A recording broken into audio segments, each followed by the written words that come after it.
So I think I've just discovered the underlying secret to the opera singer Maria Callas's astronomical success in the 1950s. And it wasn't only her voice, and it wasn't even all the press coverage that she got. She was just so cute, your knees go weak. I mean, just look at this picture. Don't you agree? And I know this sounds like a very banal point, but stick with me. Her cuteness was actually very vital to her success. It was a key component of her magnetic personal brand. I'm Elle, and I've been studying Callas intensely for over 3 years now during my musicology studies, and now I help accomplished creatives work with ease and find beauty in their work through elegant habits and mindsets. And Callas is just a fountain of inspiration for both, right? So in this video, we'll dissect her cuteness, and at the end, I'll share one elegance experiment you can apply to your own work and life from this. Now, just as a caveat, I know Callas was one of a kind, and her charm was probably very innate. And I also know she wasn't successful just because she was charismatic either. It was mostly because she executed her craft so brilliantly over a long period of time.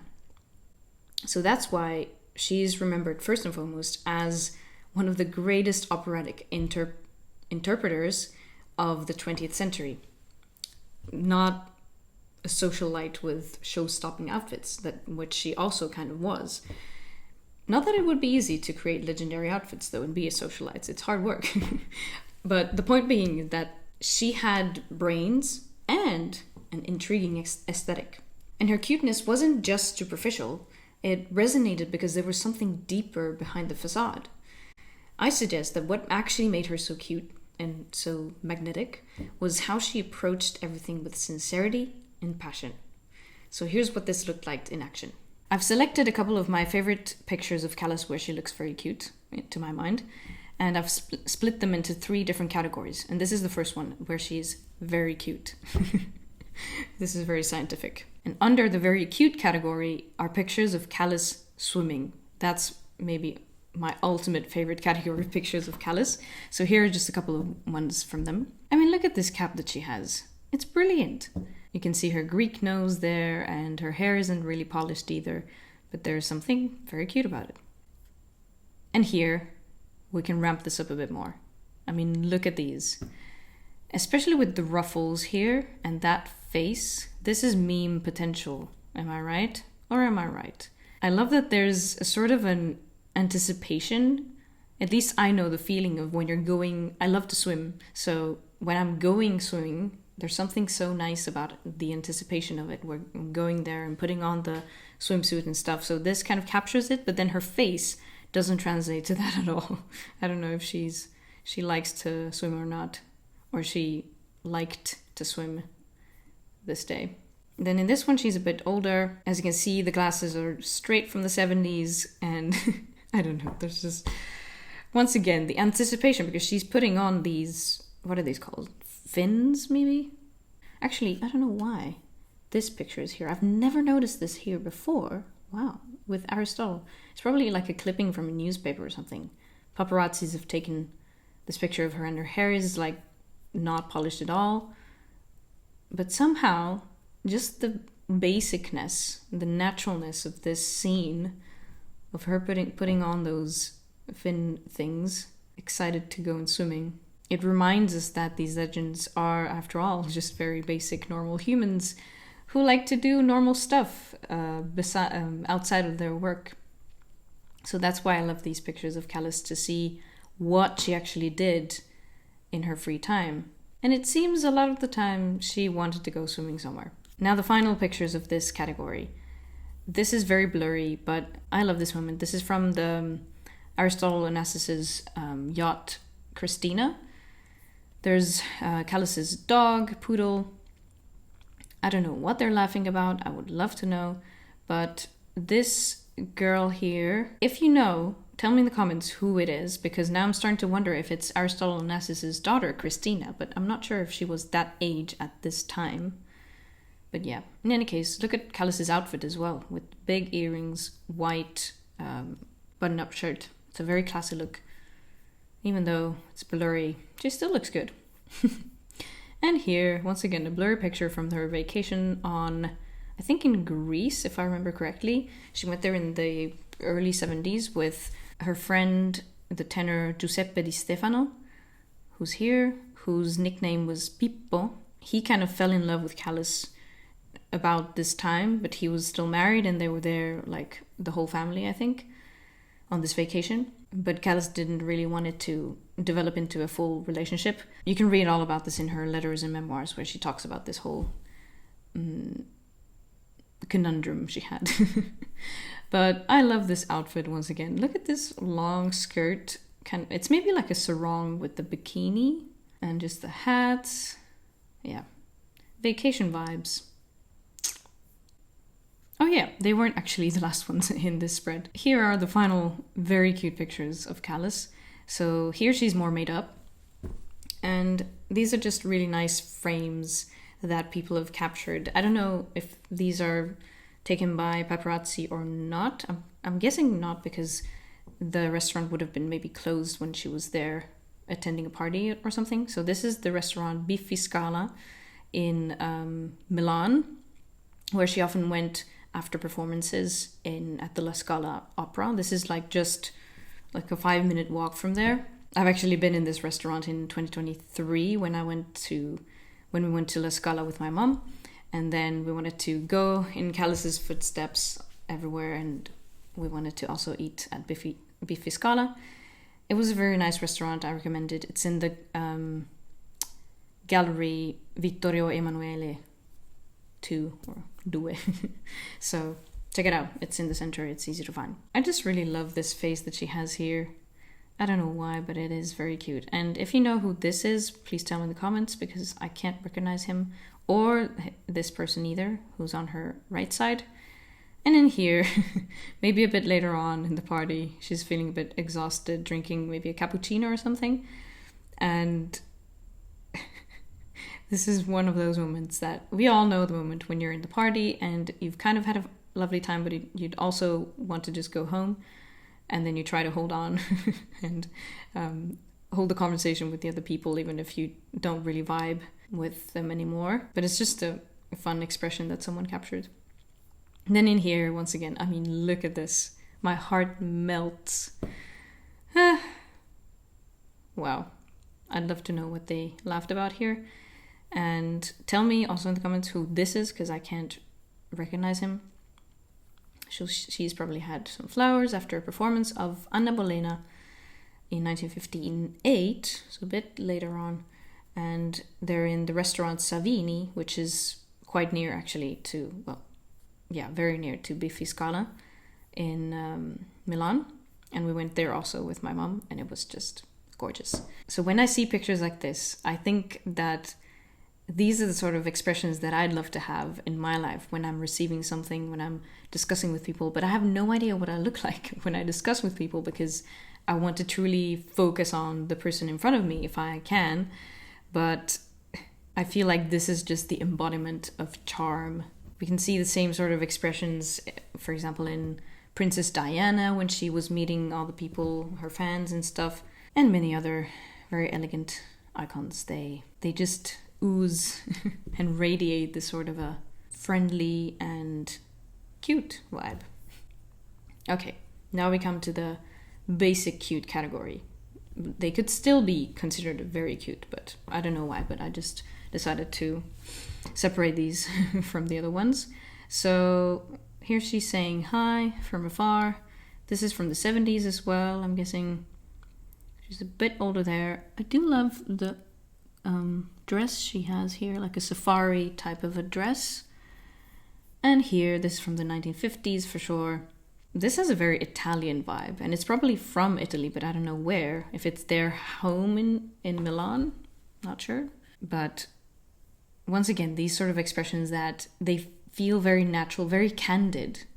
That someone's taken this picture, but she's managed to... Maybe she likes the person who was taking the picture, so that's why she looks so radiant, but yeah. And here she's with Aristotle Onassis. Of course, there are lots of opinions on him, whether he was a rat or a super rat, or just a basic old nice person with imperfections, as we all do. But I do have to say that if there's one thing that's cool about him, it's his glasses. they're just very cool. I don't know why, but one day I just realized that actually they look really good on him. And yes, he was older than Callas and everything. It was a very complex affair. But as you can see from these pictures, there was still amounts of real love in there. They were truly soulmates in the sense that, or kindred spirits at least, that they found so much in common, and they spent these glorious days sunbathing on the yacht and having deep discussions. And Callas learned to speak more Greek at this time because she had kind of forgotten it a bit after her time when she left from Greece in, I think, 1947 or something. There's still something very cute about their relationship in some senses when you try to see beyond the trash journalism that happened around their relationship. There must have been some very, very nice moments as well between them. And at least Callas says that Aristotle was a very charismatic man, if nothing else. He knew how to captivate people and tell good stories and serve and amuse other people around him. So I'm guessing they were a really good match in that sense. But then again, Aristotle had his own problems with maybe some commitment issues and why they didn't get married, for example, and stuff. But in any case, these are the moments that I want to keep in mind when so much bad is said about this whole shenanigan. Here, I love how tanned Callas looks. That's what makes her also look very cute in here. I just love her profile here. She's quite young here. This is also Giuseppe Di Stefano, the one that we saw earlier, the tenor. To think that they were maybe at the top of their game already at this point. They were very young, but doing professional opera work, having fun. And here Callas is with her husband, Giovanni Battista Meneghini. I recognize him from the back, and I've seen other pictures of him on this sort of boat, or from this day. Actually, now I've just noticed, this is a boat from Pirelli. Wow. It's a tire manufacturer for the Formula One Grand Prix and competitions, or, well, the Formula One cars in general. Wow, I've never realized that. But yeah, hanging around on the air mattress, on the water, it's one of the best things you can do in life, I think. So she's clearly enjoying it, and somehow she looks very Greek in here. From afar like that, I feel that sometimes she has the same sort of facial features than, for example, the lead actress from My Big Fat Greek Wedding. What's her name again? Tula, I think, is her name as the character, but I can't remember for the life of me now the actress's name, but I'll put it on the screen. So I don't know about you, but I think there's something similar about their faces sometimes in these sort of pictures. Okay, the last category, cute passion. I already referred to this concept of passion in the introduction, but here I think these three photos capture it so perfectly what I mean by this sort of acute passion that she had, and this is sincere passion that she had for her work. So in this one, this reminds me actually of Celine Dion, because she always does like this sort of thing. Well, not always, but sometimes in her performances. So maybe Callas did that sometimes as well, but at least, yeah, she looks still very Greek in here. She's playing Norma from the opera Norma by Vincenzo Bellini. I love the strength of the emotion, how she's all in the moment and expresses her emotions so vividly that you could still see it in the last rows of the theater. And here, this is from a rehearsal from in the 1960s.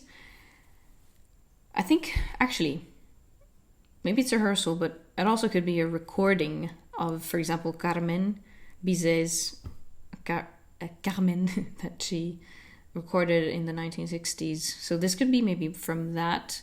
They recorded in the Salle Wagram in Paris, actually.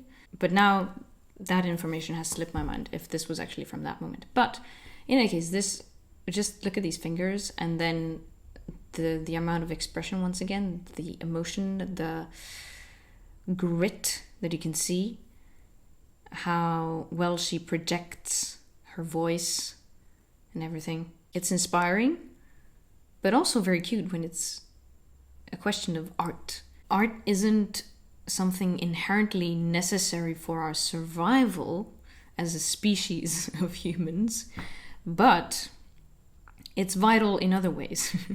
So making art, creating art, is still a very human sort of a thing to do. Animals can't really do that in that sense. So I love that as Callas had centered her life around this concept of making art and serving the idea of music, she took it sincerely, not maybe seriously at times too, maybe too seriously. But that's what her devotion was like to this thing, that she wanted to really excel in singing, and that's what you can see in these pictures. Lastly, in this one, for example, this is from the 60s as well. I'm not sure if it could be, it's not from the same day because this is from the stage. So I love this.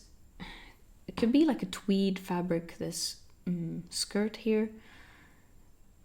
There's just something funny sometimes about 1960s outfits. She's wearing actually like a black t-shirt. It could be maybe a knitted t-shirt, but if it's like a normal cotton t-shirt, that would be actually kind of revolutionary, because these were considered to be more of an undergarment in this day and age, still maybe in the 60s, kind of. So a woman of her stature, in her position, to wear just a t-shirt in the rehearsal could have been kind of something like a fashion statement in some senses, and to have this very costumey pearl necklace with it, and then just a very basic skirt, basic pumps, and this kind of a helmet style hair that she has here as well, which was very trendy at the time. But now it looks just only like a helmet. We can't really describe it in any other way. But that's what I find, just the amount of structure that sometimes the 60s outfits have. That's what's sometimes really fascinating to me and kind of cute and funny. Because now, if you put something like this on, maybe I could put something like this on, and I've probably worn something a bit similar, but so it doesn't look that off. But if I'd have that hair, it would look so costumey. But at that time, people were dressing a lot more in a lot more costumey way. So if an older person would wear this outfit now, they would look very dated. But if they fit very well, maybe it could work. But just the hair, I think the hair is the problem. Yeah, the helmet hair is kind of funny. Now, I think there's a bit more than just admiring Callas's cuteness that we can take away from this video. Although that's really fun too. But if we look beyond these pictures and her career more broadly, it's a testament to two facts, in my opinion. That if you have your heart in the right place, and if you wear your heart up your sleeve, I like that expression, then people want to just be around you.